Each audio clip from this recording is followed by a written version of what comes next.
Hotep and greetings to you all, with special respect to the Maroons of Dominica, the descendants of Rosa, Calypso, and Dr. Honeychurch and Negra Mawon. I also would like to thank my honorable daughter, Dr. ChenziRa Davis Kahina of the Virgin Islands Cultural Center. I also must recognize Her Excellency, Dr. Ambassador Fidelia Galone of the Suriname, Okanisi, and the Yucca Maroons. Racially, I'm African Native American. Culturally, I'm an aspiring Seminole Maroon activist, but to the people of America who see me on the street, I'm just another flavor of Black. I hope that today's discussion will change all that. In a traditional introduction concerning my four grandparents, one is Seminole by blood and Seminole Maroon. One is Red Stick Creek, Seminole Maroon. Another is African Cherokee, and the last is Mulatto African American White.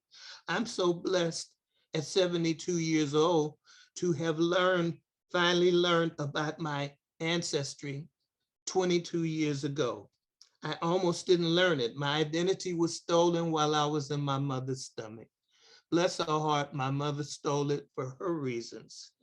And I have a poem speaking of mothers. Mama America. Africa is grandma now. Mama, mommy, we need your milk of understanding while we learn to understand ourselves. We need your unconditional love and the magic mercy of your maternal instinct.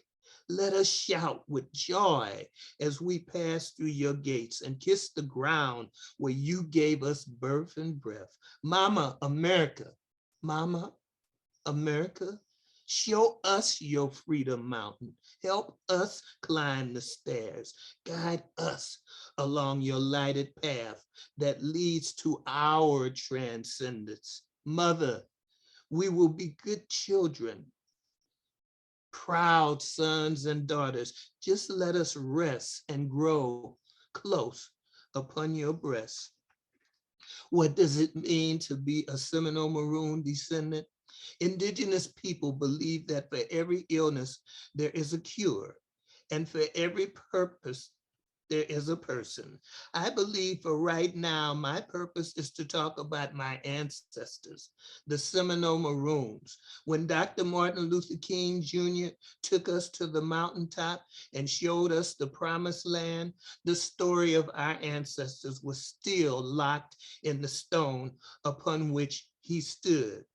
The truth of their story is the medicine that we will need to complete our promised land journey. The truth about them is that they were patriots, not by choice, but by circumstances. The first Maroons to come in the land that would become known as the United States was not 1619. It was in 1526. Lucas Vasquez de Ayllón led 500 Spanish colonists to the area that we call South Carolina. The colonists came there from Hispaniola to make a settlement on the mainland. They brought 100 enslaved African men with their group. 350 of these settlers succumbed to fever, disease, and Indian attacks. When the Indian attacked, the enslaved Africans set fire to the settlement, and there was only 150 surviving settlers that returned to Hispaniola. Those formerly 100 enslaved Africans became part of Southeastern America. The Descendants Creed. We descendants solely promise to study the history of our ancestors in a manner that gives honor to their memory. We recognize that much of their story is held by our oldest family members who are oral descendants and historians, and they should be regularly interviewed. We are grateful And we do confirm that our collective story springs from America, Africa, Cuba, Mexico, the Caribbean, and the Bahamas.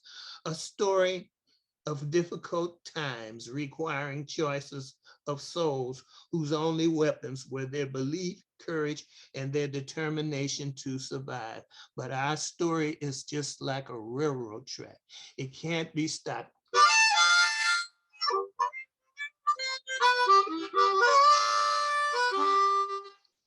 Thank you very much.